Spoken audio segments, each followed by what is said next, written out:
शुरू करते हैं एक्सरसाइज 7.1 का तीसरा सवाल। इसमें क्या दिया हुआ है, एक रेखाखंड AB पर AD और BC दो बराबर लंब रेखाखंड हैं। देखिए आकृति 7.18 जो कि हमने यहाँ बनाई है। दर्शाइए कि CD रेखाखंड AB को समद्विभाजित करता है। तो देखिए पहले चित्र में देखते हैं इसमें क्या है। AB एक रेखाखंड है और AD ये और रेखाखंड AD और BC क्या है, इस रेखाखंड AB पर लंब है। ठीक है, ये और ये बराबर लंब है, यानी कि BC बराबर क्या है, AD है, रेखाखंड है। देखिए कि दर्शाइए कि CD रेखाखंड AB को समद्विभाजित करता है। तो हमें दर्शाइए जब दिया हुआ होता है तो इसका मतलब है कि हमें सिद्ध करना होता है। इसमें क्या सिद्ध करना है, CD रेखाखंड CD रेखाखंड AB को बराबर भागों में बांटता है। समद्विभाजित मतलब बराबर भागों में बांटता है। तो देखिए हल करना शुरू करते हैं। तो देखिए इस फिगर में हमें क्या मिल रहे हैं, दो त्रिभुज मिलते हैं, त्रिभुज OBC और त्रिभुज OAD। तो इसमें हम लिखेंगे त्रिभुज OBC तथा त्रिभुज OAD में। अब देखिए इन दोनों त्रिभुजों में क्या समानता मिल रही है अभी जो हमें सवाल के अनुसार दी हुई है।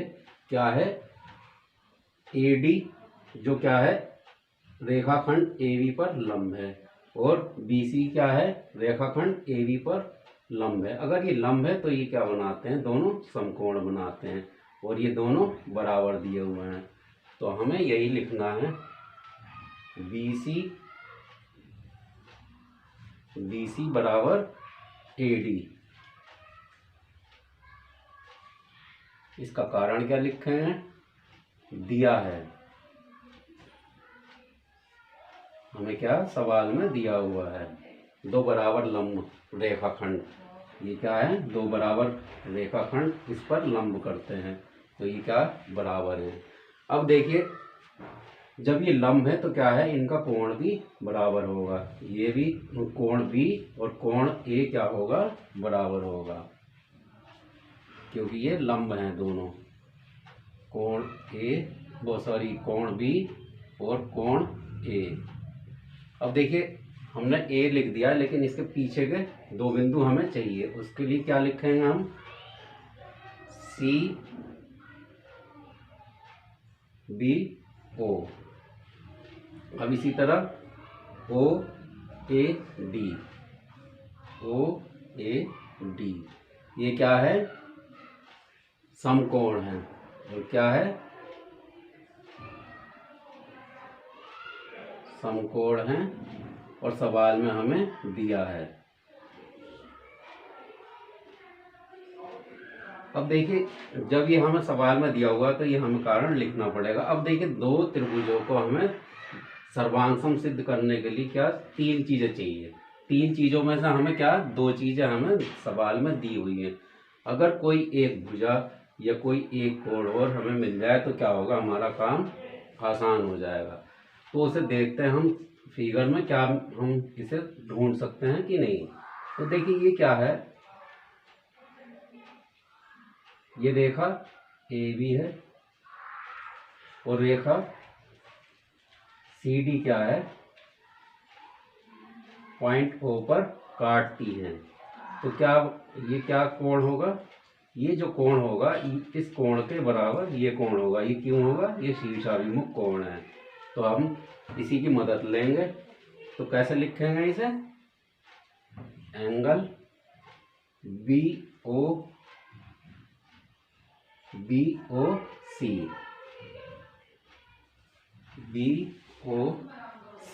बराबर होगा एंगल AOD के।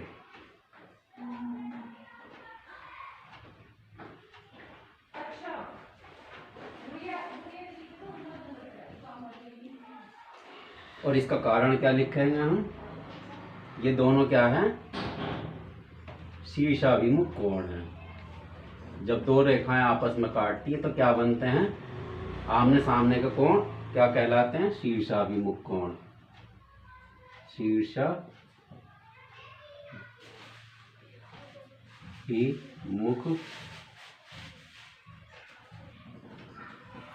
कोण। तो अब देखिए, अब हमें क्या मिला है? एक साइड बराबर मिली है, एक एंगल बराबर मिला है, और ये तीसरा भी क्या है? ये भी एक एंगल है। तो अब हम क्या लिख सकते हैं इसे? त्रिभुज ओ बी सी सर्वांग सम है त्रिभुज ओ ए डी के। और इसका कारण क्या लिखेंगे हम? एस ए सर्वांग समता का नियम। ये क्या है? सर्वांग समता का नियम है। अब देखिए, इससे दोनों त्रिभुज क्या सिद्ध हो गए? सर्वांग सम सिद्ध हो गए। अब देखिए, अगर ये दोनों त्रिभुज सर्वांग सम हैं तो क्या इनके संगत भाग भी बराबर होंगे या नहीं? ये तो देखिए, हमें पता ही कि अगर कोई तीन चीजें बराबर होती हैं तो उन दोनों सर्वांग सम त्रिभुजों के अन्य भाग भी, संगत भाग क्या होते हैं? बराबर होते हैं। तो क्या होगा ये? ओ ए, यहाँ क्या लिखे हैं? अतः ओ ए बराबर होगा ओ बी के। इसका कारण क्या लिखेंगे? ये संगत भुजा है। क्या है? संगत भुजा है। तो अगर ये दोनों बराबर होंगे, ओ ए बराबर क्या होगा?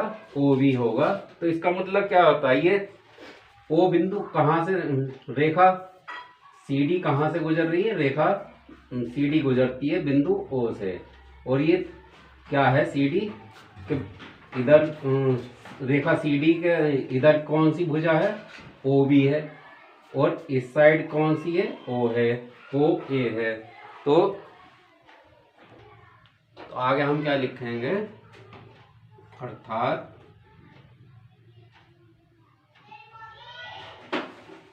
रेखा सी डी क्या है? सी डी रेखाखंड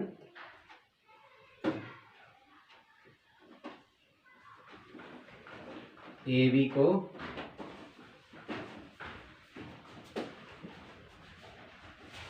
क्या करती है? समद्विभाजित करती है। ए बी को समद्विभाजित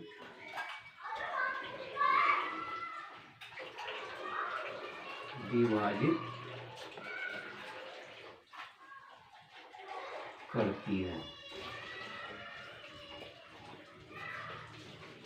ये हो गया इसका आंसर। चलिए सवाल नंबर 4 लगाते हैं। इसमें हमें दिया हुआ है एल और एम दो समांतर रेखाएं हैं। एक रेखा ये है एल और दूसरी रेखा है ये है। ये दोनों समांतर दी हुई है, जिन्हें समांतर रेखाएं पी और क्यू का एक अन्य युग्म प्रतिच्छेदित करता है। अब रेखा पी और क्यू, सॉरी यहाँ लिखना भूल गए थे, पी और क्यू का एक युग्म इन्हें प्रतिच्छेदित करता है, और वो भी क्या है? समानांतर रेखाएं हैं। आकृति देखिए, दर्शाइए कि त्रिभुज ए बी सी, त्रिभुज ए बी सी समान सर्वांग सम है त्रिभुज सी डी ए के। सी डी ए, ये जो दोनों त्रिभुज क्या सिद्ध करने हैं? हमें सर्वांग सम सिद्ध करने हैं। तो चलिए इसे हल करना शुरू करते हैं। अब देखिए, हमें क्या करना है? इस फिगर में से कौन से त्रिभुज निकालने हैं? त्रिभुज ए बी सी और त्रिभुज सी डी ए। अब मान लीजिए त्रिभुज जब हमें ये सर्वांग सिद्ध करना है तो हम इन्हीं में ही ढूंढेंगे कि हम इसमें क्या कर सकते हैं। वैसे तो त्रिभुज इसे भी कह सकते हैं त्रिभुज BCA, लेकिन हमें उससे कोई फायदा ही नहीं है, तो इसलिए हम किस में काम करेंगे, त्रिभुज ABC में और त्रिभुज CDA में। तो क्या लिखेंगे यहाँ पर, त्रिभुज ABC तथा त्रिभुज CDA।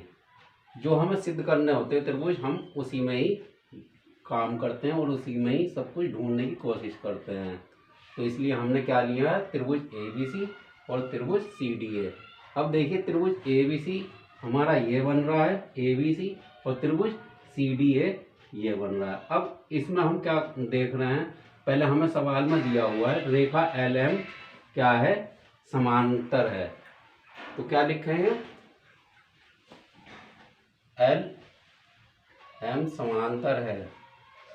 तो इसमें क्या होगा, अगर ये समांतर है दोनों रेखाएं,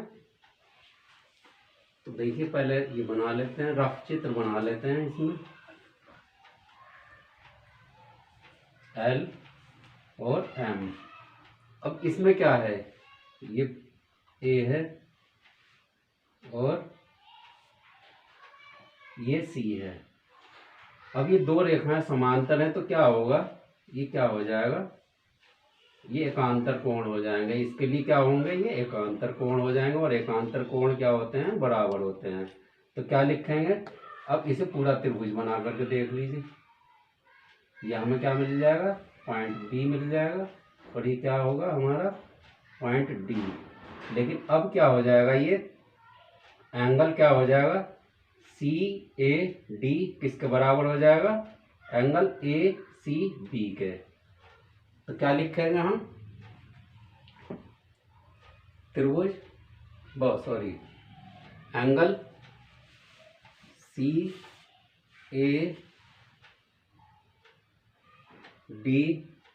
बराबर होगा एंगल ACB के, और इसका कारण क्या होगा, ये है एकांतर कोण।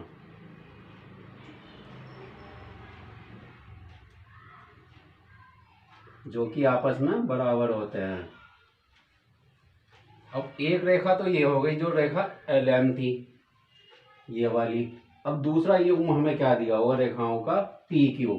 तो अब हम किसमें देखेंगे, PQ समांतर है, तो इसमें हम देखेंगे क्या कर सकते हैं। अब देखिए ये दो रेखाएं हैं P और Q। अब देखिए इसके लिए क्या है, ये पॉइंट होगा हमारा A और ये हो जाएगा C। अगर हम इसे सीधा कर दे तो ये कैसा बन जाएगा,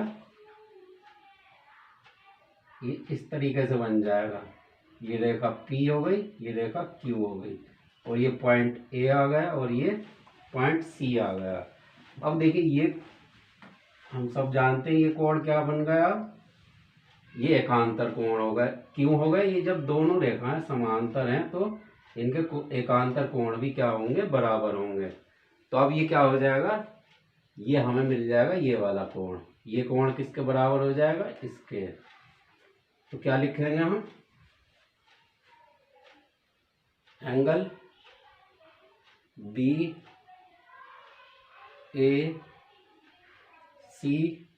बराबर है एंगल DCA के। और इसका कारण देखिए BAC, ये एंगल बन गया हमारा, और ये इसके लिए एकांतर कोण कौन सा होगा, DCA। तो इसका कारण क्या होगा, ये एकांतर कोण है।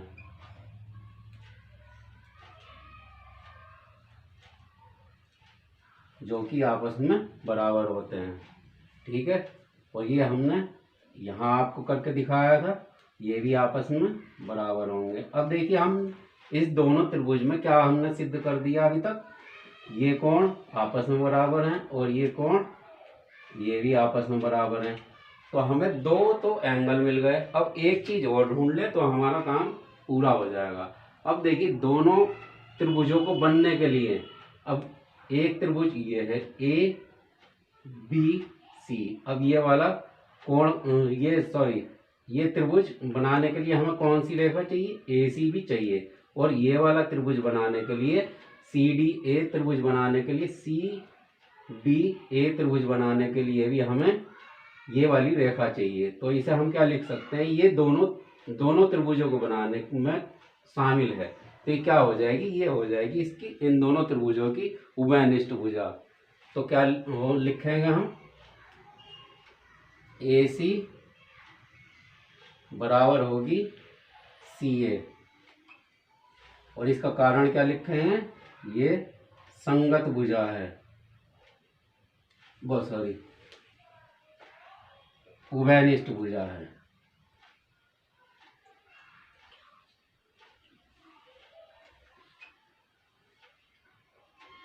क्या है, ये दोनों त्रिभुजों के लिए उभयनिष्ठ भुजा है। क्योंकि अगर ये हम लाइन मिटा दें तो ये दोनों त्रिभुज बन ही नहीं सकते हैं। तो इसलिए ये दोनों त्रिभुजों को बनाने के लिए जरूरी है और ये दोनों में शामिल है। तो ये क्या हो गई, दोनों की कॉमन रेखा हो गई। तो अब देखिए इससे हमें क्या तीन चीजें मिल जाती हैं। ये हमें क्या मिला है, एंगल, और ये दूसरा भी हमें एंगल मिला है। और तीसरा क्या है, ए सी, जो कि क्या है, एक भुजा है। तो ये क्या हो गई, एंगल साइड वाला हमें नियम से हमने ये सिद्ध कर दिया। तो अब हम क्या लिखेंगे, त्रिभुज ए बी सी सर्वांगसम है त्रिभुज सी डी ए के। और इसका कारण क्या लिखेंगे, इसका कारण लिखेंगे हम एंगल साइड सर्वांग समता का नियम।